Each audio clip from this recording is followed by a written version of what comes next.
사무엘하 15장 1절에서 12절까지인데요. 함께 교독해서 읽도록 하시겠습니다. 제가 먼저 읽겠습니다. 이 일 후에 압살롬은 전차와 말들을 준비하고 50명의 군사들을 마련해 자기를 앞세웠습니다. 그는 일찍 일어나 성문 쪽으로 향한 길가에 섰습니다. 누구든 판결을 받으려고 왕 앞에서 상소문을 울며 그 사람을 불러 말했습니다. 내가 어느 좀 출신이냐? 그 사람이 이스라엘 집. 압살롬이 그에게 보아라, 내 상소가 옳고 타당하지만 내 말을 들어줄 만한 사람이 왕에게 없구나 라고 말하며 또 이렇게 덧붙여 말했습니다.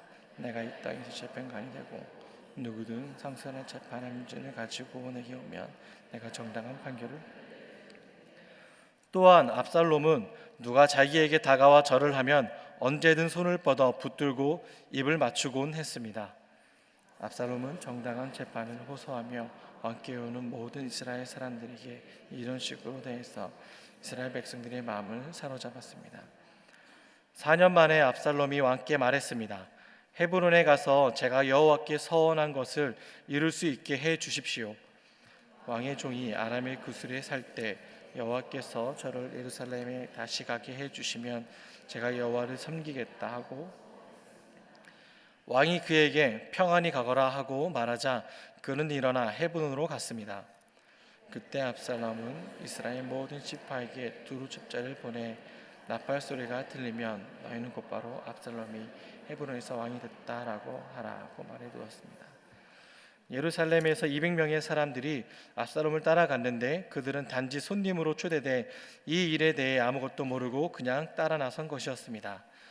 압살롬은 제사를 드리면서 다윗의 참모인 길로 사람 아히도멜에게 사람을 보내 그의 고향 길로에 오게 했습니다. 이렇게 반란 세력이 점점 커지자 압살롬의 추종자들도 점점 불어났습니다. 오늘 본문 말씀으로 목사님 말씀을 선포해 주시겠습니다. 잠깐 기도하겠습니다. 좋으신 하나님 감사합니다. 하나님 사랑 은혜 가운데 오늘 함께 모여 주를 찬양하고 예배할 수 있는 귀한 시간 허락해 주신 것을 감사합니다. 성령께서 함께 해주시고 우리가 주님께 나갈 때 하나님 아버지를 만날 수 있도록 역사해 주시옵소서. 감사드리며 예수님의 이름으로 기도합니다. 아멘. 우리 인생은 하나님의 흔적을 남기는 과정입니다. 인생이 무엇인가 했을 때 많은 사람들은 곰곰이 생각하고 또 그 답을 찾기 위해서 여러 가지 책도 참고합니다. 그러나 성경은 우리 인생에 대해서 많은 고민과 때로는 많은 그런 생각 가운데 때로는 전혀 생각지 못한 답을 우리에게 줄 때가 많습니다. 그 다음 무엇입니까? 심플합니다. 인생은 하나님의 흔적을 남기는 과정이라고 이야기합니다. 다윗의 인생은 어떤 인생이었습니까? 다윗은 최고의 인생을 살았습니다. 구약 성경에서는 다윗을 향해서 하나님의 흔적을 갖던 사람을 이야기합니다.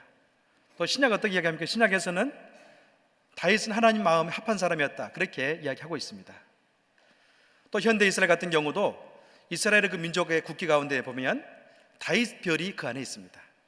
다시 말하면 다윗 같은 경우는 이스라엘의 정체성을 이야기해주고 그 존재 자체를 표현해주고 있습니다. 그러나 다윗 같은 인생도 어떻습니까?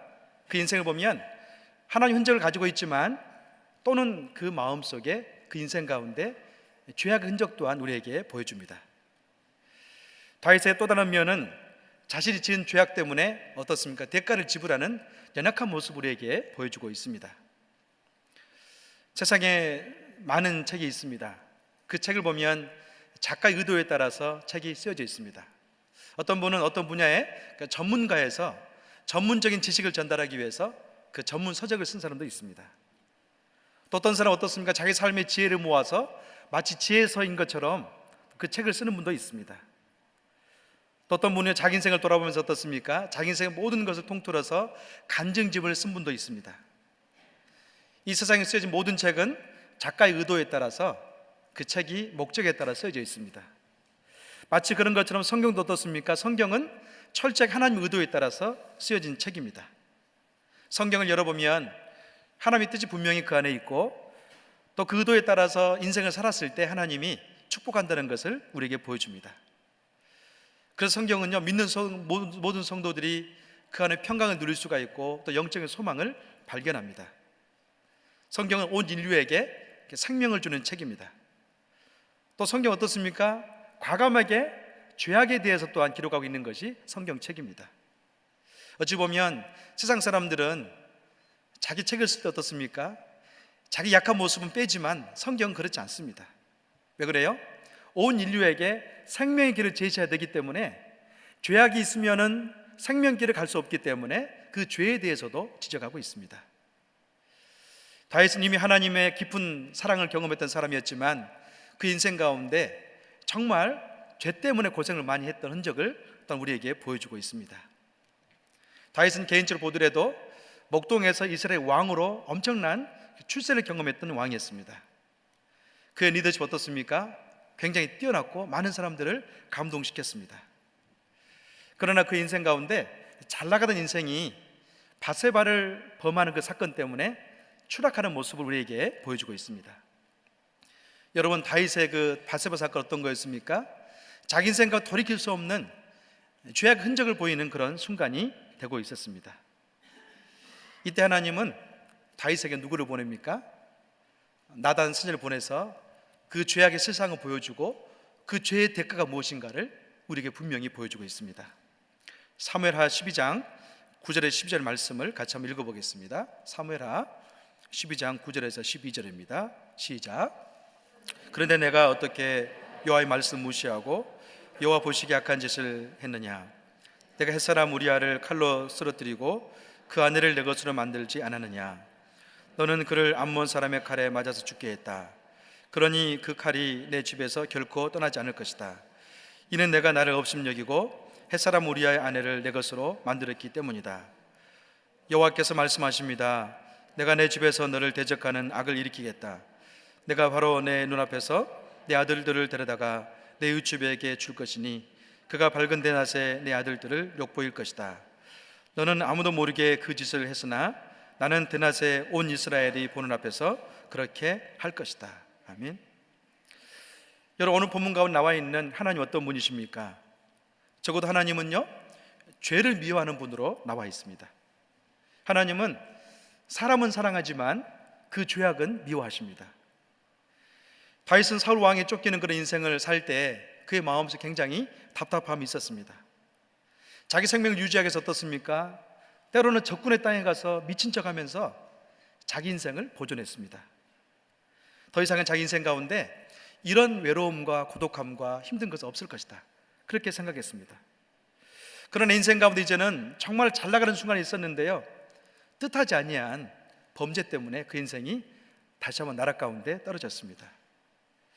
여러분, 왜 더 어려운 도망자의 삶으로 그가 추락했습니까? 그 인생 가운데는요, 분명한 게 있었습니다.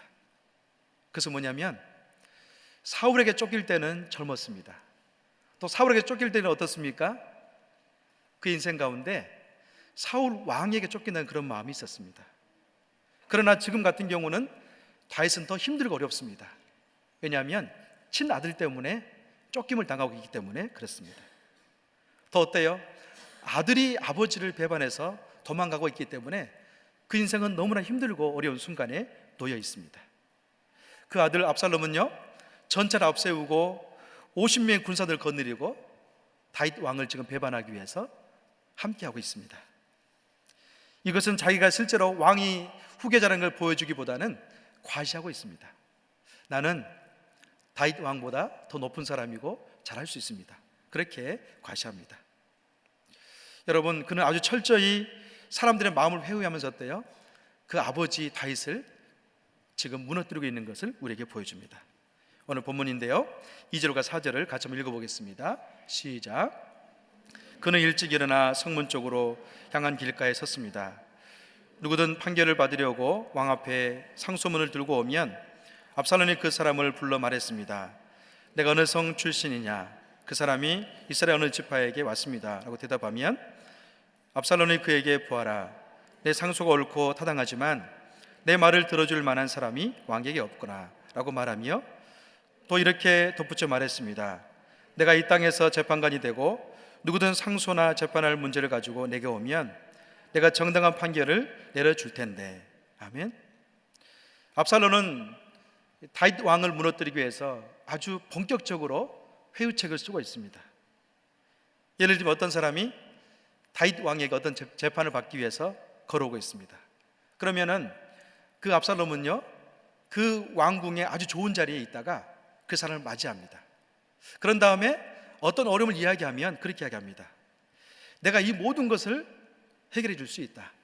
당신이 원하는 만큼 직계도 줄 수 있고 당신이 원하는 만큼 모든 것들을 해줄 수 있다. 그렇게 이야기했습니다. 심지어 어떻습니까?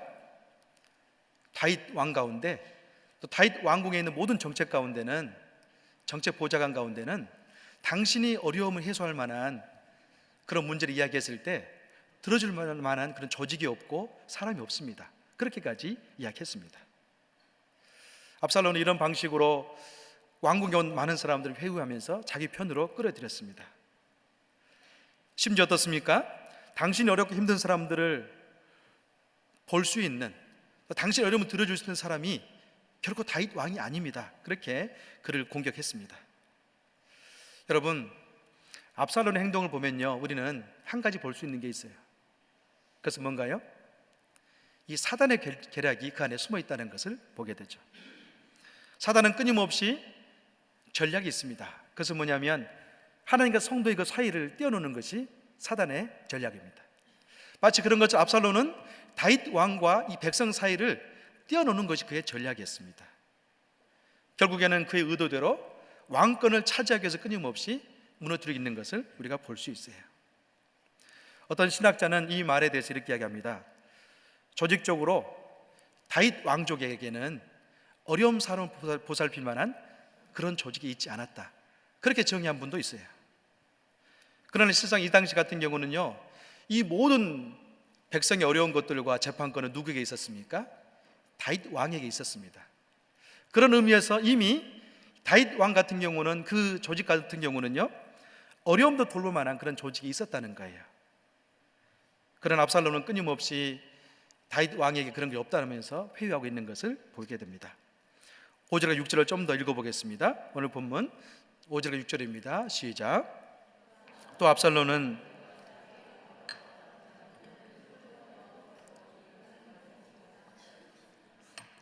정당한 재판을 호소하며 왕께 오는 모든 이스라엘 사람들에게 이런 식으로 대해서 이스라엘 백성들의 마음을 사로잡았습니다. 아멘. 5절과 6절의 말씀 보면 정말로 압살롬의 그 말이 감칠맛 납니다. 사람들이 어려움을 당했을 때 만나서 순수한 마음으로 그들을 위로하고 격려한 것이 아니라 도리어 어떻습니까? 손을 뻗어서 맞이해 주면서 자꾸 이렇게 자기 사람 만들어 가는 거예요. 어떤 사람이 자기 와서 절을 합니다. 그러면 그렇게 이야기합니다. 아니요, 절할 필요 없습니다. 절하지 마세요. 나도 당신과 똑같은 사람입니다. 그렇게 겸손한 마음으로 대했습니다. 여러분, 힘든 사람이 있을 때 어떻습니까? 또 입을 맞춰줍니다. 이것은 뭐냐면 나는 당신의 친구입니다. 그런 표현입니다. 그러나 압살롬의 이 행동은요, 아름다운 것이 아니었습니다. 왜냐하면 정말로 백성을 사랑해서 그런 행동이 아니라 자기 마음속에 권력욕에 대한 대변이었기 때문에 그렇습니다. 압살롬은 백성들의 아픔을 생각하는 것이 아니었습니다. 그의 권력을 채우기 위해서 지금 이들을 이용하고 있는 겁니다. 놀라운 것은 뭐냐면 그럼에도 불구하고 이스라엘 백성들의 많은 사람들이 압살롬의 편이 되었다는 게 놀랍습니다. 여러분, 이 현상 어떻게 생각하면 좋겠습니까? 압살롬의 말 솜씨, 또 그의 재능, 그의 행동들에 따라서 그에게 많은 편이 생겼습니까? 여러분, 우리는 여기서 한 가지를 분명히 생각할 게 있습니다. 그것은 뭔가요? 어떻게 하나님의 주권이 붙잡고 있는 다윗 왕과 또 그 시대에 이런 일이 벌어질 수 있겠는가? 거기에 대한 답을 찾아야 됩니다. 어찌 보면 이 모습은요, 안 좋은 모습이지만 다윗 왕에서부터 출발했습니다. 압살롬의 반란과 또 암몬의 이 사건은요, 그 가족 안에 이르는 사건이지만 실상은 다윗 왕이 범죄를 저지rum 인하여서 출발했다는 걸 우리가 본문 가운데 알 수 있어요. 하나님이 그렇게 말씀합니다. 어찌하여 너는 여호와의 말씀 무시했느냐? 어찌하여 너는 나를 없인 여겼느냐? 그렇게 말씀하죠. 그러면서 두 가지의 심판을 이야기했습니다. 첫 번째는 뭐였습니까? 칼이 내 집에 떠나지 않을 것이다. 두 번째는 너의 후궁이 대낮에 욕을 보일 것이다. 그렇게 이야기했습니다. 여러분, 다윗의 범죄는 사단으로 하여금 일할 수 있는 틈을 만들어 줬습니다. 전에 하나님께서 자기 백성들을 그 심령을 보호해서 어떻습니까? 사단이 틈탈 수 없도록 보호해주고 지켜줬는데 다윗이 범죄를 저지른 다음에는 그 죄에 대한 면역력이 사라져버렸어요. 어찌 보면 다윗의 이 죄악은 결국에는 그 가정 안에 불행을 가져오는 것을 우리가 볼 수 있습니다. 압살롬 사건은 가정 안에 가장 힘든 사건이었습니다. 다윗은 한 가정의 아버지로서 선한 영향을 미치기 위해서 노력했을 겁니다. 그러나 죄를 범한 후에는 그 선한 영향을 미칠 수 없었습니다. 여러분, 믿는 성도들에게 어떻습니까? 죄악이라는 것은 넘어뜨리는 아주 치명적인 약점입니다. 다윗은 또 한 국가의 왕으로서 그 국가를 잘 통치해서 많은 사람들에게 평안을 주는 것이 그의 꿈이었습니다. 그러나 여러분, 그가 죄를 범한 후에는 그 기회 또한 박탈당하고 말았습니다. 지금 자신의 저지른 죄악 때문에 받아야 될 순간에 그는 놓여 있다는 것을 오늘 본문에서 봅니다. 하나님께서는요, 천지를 창조하시고 인간을 창조한 다음에 참 아름답다고 표현했습니다. 그러나 얼마 되지 않아서 창세기 4장에 가보면 어떻습니까? 인간이 죄를 범하는 모습이 나옵니다. 창세기 4장 10절에 12절 말씀을 같이 읽어보겠습니다. 시작. 여호와께서 말씀하셨습니다. 내가 무슨 짓을 저질렀느냐? 내 동생의 피가 땅에서 내게 울부짖고 있다. 이제 너는 입을 벌려 내 동생의 피를 받은 땅으로부터 저주를 받을 것이다. 내가 땅을 일고도 다시는 땅이 내게 그 결실을 내지 않을 것이며 너는 땅으로부터 도망해 떠도는 사람이 될 것이다. 이 말씀 보면 가인이 아벨을 죽였을 때 가인은요, 완전 범죄를 꿈꿨습니다. 어느 누구도 그 현장에 있지 않은 것 같았고 보지 않은 것처럼 여겼습니다. 그러나 하나님께서는요, 이 수사 기법 가운데 놀라운 것을 보여줍니다. 어떤 거 보여줍니까? 가인아, 너의 동생 어디 있니 했을 때, 내가 동생을 지킨 사람입니까? 나는 잘 모르겠어 이랬을 때 하나님 어떻게 이야기합니까? 피의 땅 속에 있는 피가 소리 짓는다. 그렇게 이야기하고 있어요. 다시 말하면 죄의 그 뿌리는 결코 숨길 수 없다는 것을 보여주고 있는 것이죠. 사랑하는 여러분, 죄를 지으면 그 인생 가운데 혼란이 찾아오고 혼돈이 찾아오고 결국에는 멸망이 찾아온다는 것을 우리에게 보여줍니다. 그러나 그의 죄가 어떻습니까? 다윗의 죄악은 그의 인생에도 마이너스지만 가정에서도 마이너스였고 또 그 국가에도 마이너스를 만들어 갔습니다. 여러분, 다윗의 그 가정에 문제가 있는데요, 어떤 게 문제입니까? 다윗 범죄 이후에 한 가지 틀이 생겨났습니다. 압살롬이 사건이 있기 전에 암몬이 압살롬의 동생 다말을 강간합니다. 암몬은 강간한 다음에 그 다말을 굉장히 미워해서 집으로 돌려보냈습니다. 이 소식을 들은 압살롬은요, 자기 동생이 암몬에게 강간당하는 사건을 통해서 암몬에 대한 복수심 가운데 2년을 기다립니다. 2년 후에 어느 날 압살롬은 어떤 사건을 만들어서 그 암논을 죽게 합니다. 그러고 난 다음에 4년 만에 또 압살롬은 어떻습니까? 예루살렘에 돌아와서 이제 그 왕권을 잇게 하기 위해서, 이기기 위해서 새로운 전략을 따고 있는 것을 우리에게 보여줍니다. 여러분, 다윗이 범죄를 범한 후에 그 가정 안에 무엇이 생겨났습니까? 범죄의 형성의 틀이 생겨났습니다. 그래서 그 집안이, 암몬이 자기 집안에서 다말을 강간한 사건은 그리 어렵지 않는 사건이었습니다. 왜 그렇습니까? 암몬은요, 아버지든 다윗이 그 바세바를 강간한 모습을 들었을 겁니다. 그 사건을 들은 다음에는 암몬에게 그 다말을 범하는 것은 그리 큰 죄로 여겨지지 않았다는 거예요. 그래서 이런 종류의 죄가 저지를 때 그 가정은 더 이상 큰 죄가 되지 않았습니다. 여러분, 뭐가 문제입니까? 다윗이 바세를 범하면서 그 가정 안에 그 범죄 유형의 틀을 만들어 놓은 거예요. 압살롬이 암논을 죽인 다음에 어떻습니까? 또 한 가지 일이 벌어집니다. 압살롬이 암논을 죽인 다음에요, 압살롬은 그 인생 가운데 그 원한을 풀었기 때문에 거부지 멈추지 않았습니다. 또 무슨 계략을 꾸밉니까? 예루살렘에 가서 또 아버지에게 이야기합니다. 내가 이제 헤브론 가서 거하겠습니다. 그 말은 뭐였어요? 헤브론에 가서 내가 왕이 되겠습니다. 그 말이었어요. 다시 말하면 압살롬 같은 경우는요, 암몬을 죽인 다음에 계속해서 권력욕을 멈추지 않고 펼쳐갑니다. 여러분, 그것 또한 다윗의 마음 가운데 있었습니다. 어떤 거였습니까? 다윗은 밧세바를 범한 후에 어떻습니까? 우리아를 죽이기 위해서 최전방에 그를 배치합니다. 다시 말하면 밧세바를 범하는 그 사건도 굉장히 큰 죄였는데요, 그 죄를 범한 후에 그는 거기에 멈추지 않았어요.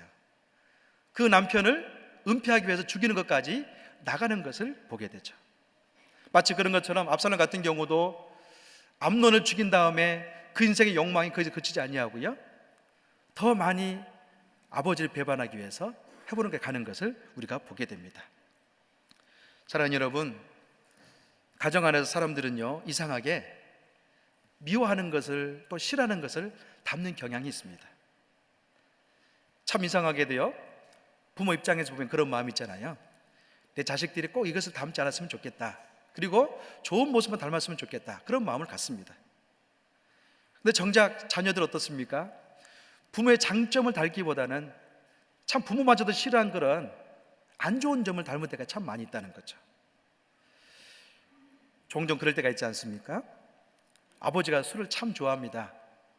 아버지가 술을 좋아해서 자주 이렇게 술을 드시는데요, 나중에는 그 술이 너무 좋아서 어때요? 거의 중독 상태까지 이르게 됩니다. 집에 돌아오면 아버지는 그 술에 못 이겨서 욕을 한다든지, 또 부모를, 또 아내를 구타한다든지 굉장히 힘듭니다. 아들은 그의 마음속에 그런 마음이 듭니다.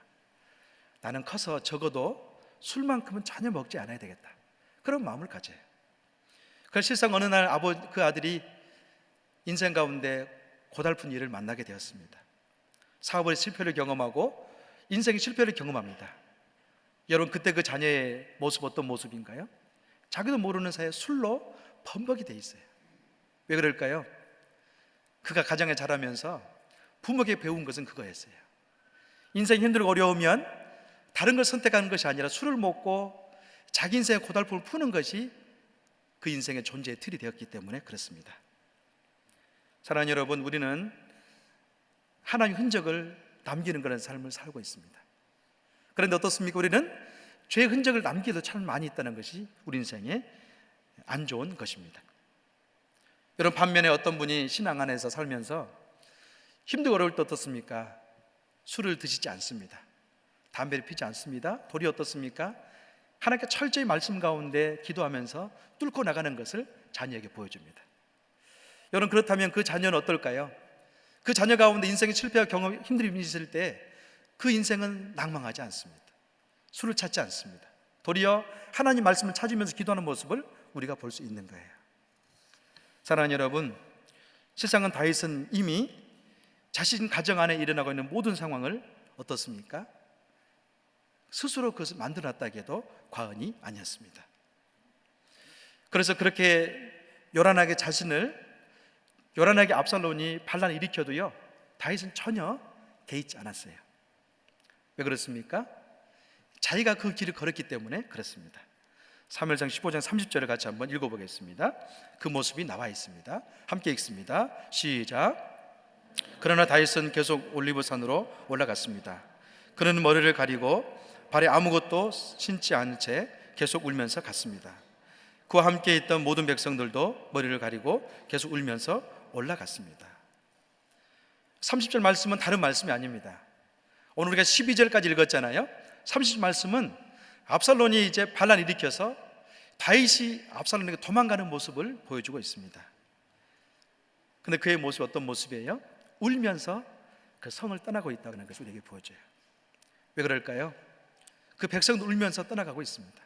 그의 마음속에 자기 죄에 대한 자각이 있는 거예요. 하나님께서 바세바 그 사건으로 인하여서 우리 가정 안에 이렇게 참 안 좋은 모습들 보여주고 있구나, 그렇게 이야기하고 있다는 것입니다. 사랑하는 여러분, 전에 다윗은 하나님의 그 은혜 가운데 전전 승거하면서 승리하는 삶을 살았습니다. 그러나 지금은 그는 어떻습니까? 그런 모습을 보여주지 않고 있습니다. 도리어 이제는 그의 가정 안에 범죄 형성의 틀을 마련했기 때문에 그 자녀들이 죄악 가운데 빠지면서 결국에는 어려워지고 있는 것을 우리가 볼 수 있습니다. 아히도벨의 또 전에 다윗의 아주 뭐랄까요, 많은 모사들을 제공했던 그런 같이 일했던 사람이 압살롬 편 가운데 서는 것을 우리가 볼 수 있어요. 여러분, 그런데요, 아히도벨은 어떤 사람이었습니까? 재미있는 사실이 있습니다. 아히도벨은 바세바의 할아버지였습니다. 다시 말하면 바세바 사건을 통해서 아히도벨 같은 경우도 마음이 다윗에게 떠났다는 것을 우리가 알 수 있어요. 더 이상 아히도벨에게 다윗은요, 이스라엘의 존경받는 왕이 아니었습니다. 다윗은 누구였습니까? 자기 손녀를 범한 죄인에 불과했습니다. 그래서 기회가 오니까 압살롬 편에 서는 것을 우리가 알 수 있습니다. 사랑하는 여러분, 다윗은 혼자 성을 빠져나와 피하게 가면서 무슨 생각을 했겠습니까? 자기 죄를 되씹는 그런 생각을 했을 겁니다. 우리 인생은요, 두 가지 흔적을 남기고 이 생을 떠납니다. 한 가지는요, 하나님의 은혜 안에 살아가지만 범죄 형성의 틀을 자손에게나 후손에게 남기고 사람이 있는 반면에, 또 어떤 사람은요, 정말 하나님 은혜 안에 살면서 주의 말씀 붙들고 기도하고 또 주의 말씀 붙들며 순종하면서 은혜 형성의 틀을 남기고 떠난 분이 있습니다. 사랑하는 여러분, 여러분은 인생 가운데 어떤 흔적을 남기고 있습니까? 그래서 우리 가운데 굉장히 중요한 영적인 도전이면서 우리 삶에 대한 은혜입니다. 오늘 본문을 좀 더 읽어보겠습니다. 사무엘하 15장 31절과 32절을 좀 더 읽어보겠습니다. 함께 읽습니다. 시작. 그때 누군가 다윗에게 아히도벨이 압살롬 모반 자들 가운데 끼어있다는 소식을 전했습니다. 그러자 다윗이 기도했습니다. 여호와여, 아히도벨의 계획을 어리석게 하소서. 다윗이 산꼭대기에 도착했습니다. 그곳은 백성들이 하나님께 경배를 드리곤 하던 곳이었습니다. 그때 그곳에 있던 아람 사람 후세가 자기 옷을 찢고 머리에 흙을 뒤집어 쓴 채로 그를 맞으러 나왔습니다. 아멘. 여러분, 이제 다윗 같은 경우는 그 인생 가운데 하나의 터닝 포인트를 경험하고 있습니다. 그것은 무엇입니까? 두 가지의 하나님께서 심판하겠다는 그 흔적이 이제 지나가고 있습니다. 한 가지는 압살롬을 통해서 암논이 죽는 그런 심판이 있었습니다. 두 번째는 압살롬은 어떻습니까? 대낮에 그 후궁들을 범하는 그런 죄도 이제 지나갔습니다. 중요한 게 있는데요, 하나님께서는 다윗이 자기의 죄를 철저히 회개하고 난 다음에 두 가지 심판의 때가 지나고 난 다음에는 다윗에게 회복의 때를 제공하고 있습니다. 그것은 누구입니까? 후세라는 사람을 다윗에게 붙여주는 거예요. 아히도벨은 다윗의 편이었지만, 다윗의 군장이었지만 압살롬에게 넘어갔습니다. 그러고 난 다음에 그는 예루살렘 가운데 쫓겨난 그런 신자가 되었습니다. 그때 후세가 그에게 나타나니까 어떻습니까? 다윗은 후세에게 이야기합니다. 너는 나를 따라올 필요가 없다. 너는 지금 예루살렘 성 가운데 들어가라. 들어간 다음에 거기서 나를 도우라. 그렇게 이야기합니다. 다윗은 즉시 기도했고 하나님은 때가 되면 다윗의 기도를 응답해 줬습니다. 하나님께 어떤 분이신가요? 하나님은 전지전능하신 분이십니다. 또 하나님은 무소부재하신 분이십니다. 여러분, 이 하나님 어떤 분이라고요? 전능하시고 전지하시고 무소부재하시지만 두 가지 다 나타납니다. 우리가 하나님 말씀 가운데 순종하고 그의 길을 갈 때 전지하시고 전능하신 하나님은 우리에게 돕는 자로서 능력자로 나타납니다. 그래서 우리 인생 가운데 힘들고 어려울 때요, 아무도 모르겠다고 그런 고민 가운데 있잖아요. 내 인생을 누가 알아줄 것인가? 나는 더 이상 정말로 모르기 때문에 힘들고 어렵다. 그때 하나님은 알고 있다는 거예요. 또 어떻습니까? 내가 고독의 그 자리에 갈 때, 때로는 억울한 그 자리에 머물러 있을 때 하나님은 무소부재하시기 때문에 거기 계신다는 것이 하나님의 성품입니다. 반면 어떻습니까? 우리 하나님께서는요, 내가 죄를 지었을 때도 전지하시고 전능하시고 무소부지하신 분이십니다. 때로는 우리가 인생 가운데 죄를 짓거나 부정직한 그런 언어나 행동했을 때 어떻습니까? 마음속 그런 위안을 받죠. 아무도 보지 않았으니까 괜찮다, 잠시 이 순간만 넘어가자, 그런 생각 할 때가 있지 않습니까? 그러나 우리 하나님은요, 전지하시고 전능하시고 무소부지하기 때문에요, 거기도 하나님이 계신다는 겁니다. 여러분, 우리 인생은요, 단막극이 모여서 한 일생을 구성합니다. 한 단막 그 인생을 지나갈 때 여러분 어떻게 살고 계십니까? 어떤 분은 하나님 말씀 철저히 순종하면서 그 길을 걸어갑니다. 그 사람은 누구일까요? 은혜 형성의 틀을 만드는 사람입니다. 그 사람의 가정 안에 남편으로서 어머니로서 은혜의 틀을 짜놨기 때문에요, 그 자녀들 어때요? 예배하기가 쉽습니다. 하나님 은혜를 발견하기 굉장히 쉽습니다. 그래서 주의 말씀을 순종하면서 더 큰 역사를 이룹니다. 그런 어떤 분 같은 경우는 하나님 말씀이 분명히 있음에도 불구하고 순종하지 아니하고 죄를 범합니다. 그러면요, 그 가정이 그 부모의 죄악 때문에 어때요? 죄악의 존재의 틀이 있기 때문에 자녀들은 너무나 쉽게 죄를 접할 수가 있다는 거죠.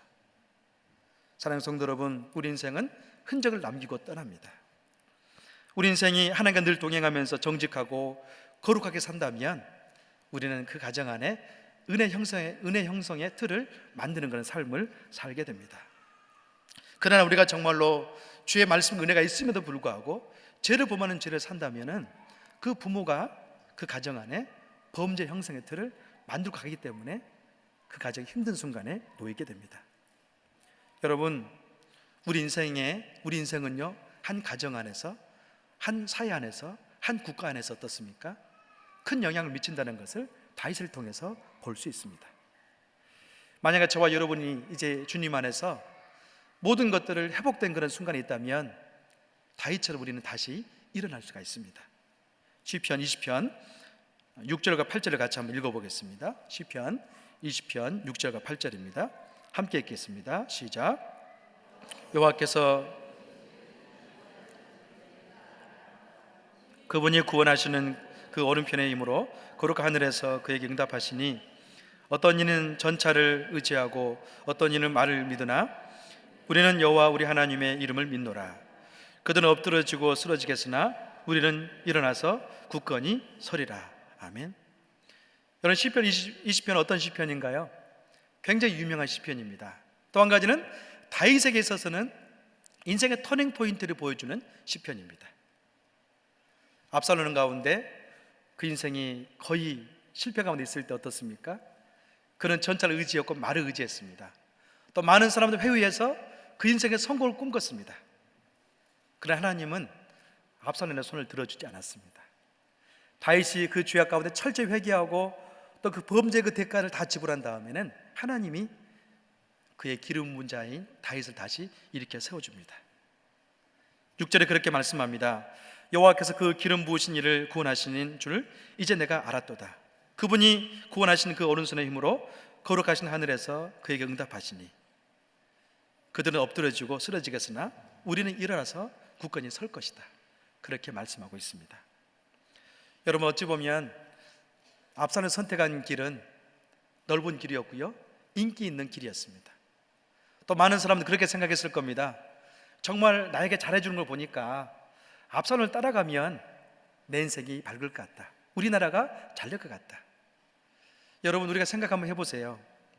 우리가 인생을 살면서도 분별이 잘 안 될 경우가 참 많이 있습니다. 어떤 분별인가요? 내가 정말 하나님 말씀 가운데 철저히 순종해 나가면 잘 될 것인가? 그렇지 않으면 그냥 내가 인간적인 선택에 따라서 살아가면 잘 될 것인가? 분별이 잘 되지 않습니다. 왜 그렇습니까? 하나님 말씀 따라 살아가면요, 굉장히 우리가 때로는 현대 그런 감각 가운데 처진다는 그런 생각도 들 때도 있고요, 때로는 어떻습니까? 좀 지혜롭지 않는 그런 생각도 들 때가 있습니다. 그러니까 중요한 것은 무엇인가요? 하나님께서는 전차라든지 말의 수를 보지 않습니다. 도리어 하나님 말씀 의지하면서 철저히 살아가는 사람의 편이라는 것을 우리가 볼 수 있습니다. 저는 여러분 인생 가운데 나중에 여러분 자녀들이 생각했을 때 우리 어머니 아버지는 참 우리 가정 안에 은혜 틀을 짜신 분이시다. 정말 부모의 그 믿음 때문에 우리가 함께 예배할 수 있고 이 즐거움 가운데 있다는 그런 고백을 드릴 수 있는 저와 여러분 되기를 주의 이름으로 축원합니다. 우리는 어떤 범죄 가운데 있다면 이제 여기서 멈춰야 됩니다. 때로 어떤 분 같은 경우는 저질렀던 범죄 때문에 그 죄악의 뿌리로 대가를 지불할 것도 있을 겁니다. 우리는 그 대가를 지불해야 됩니다. 그러면 우리는 잊지 말할 게 있는데 하나님은 그 죄악을 범했을지라도 우리를 버리지 않는다는 겁니다. 다윗은 다시 일어났습니다. 그런 다음에 주님을 찬양하고 있습니다. 저는 여러분 안에 다시 일어나는 역사들이 있기를 주의 이름으로 축원합니다. 같이 기도하겠습니다.